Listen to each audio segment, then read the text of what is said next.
જૂનાગઢના માણાવદર ટાઉનમાં 20મી ઓગસ્ટે મોબાઈલ વેપારી જસ્મીનભાઈ બેચરાની છરીના ઘા ઝીંકીને હત્યા કરી દેવાઈ હતી।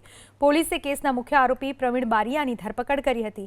આરોપીએ ખુલાસો કર્યો હતો કે 3 વર્ષ પહેલા તેણે મૃતકની જમીનમાં ભાગ્યું રાખ્યું હતું અને મોબાઈલની લેવડ-દેવડ તેમજ પોતાની પત્ની અને મૃતક વચ્ચે પ્રેમ સંબંધ હોવાની શંકા રાખી આ હુમલો કર્યો હતો।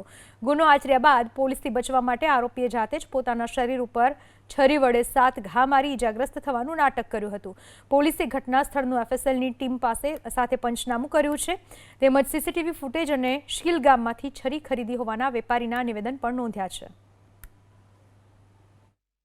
ઇમેજ મોબાઈલની જે દુકાનદાર છે તેના જસ્મીનભાઈ બેચરા જે ટાઉનમાં મોબાઈલ રિપેરિંગ તથા એસેસરીઝનો ધંધો કરતા હોય તેમની સાંજના સમયે તીક્ષ્ણ હથિયાર એટલે કે છરી વડે શરીરના અલગ અલગ ભાગો હાથ પેટના ભાગે તથા ગળાના ભાગે ઘા મારી અને જીવલેણ હુમલો કરવામાં આવતા આ જસ્મીનભાઈ છે એ ઘટના સ્થળે જ મરણ ગયેલા।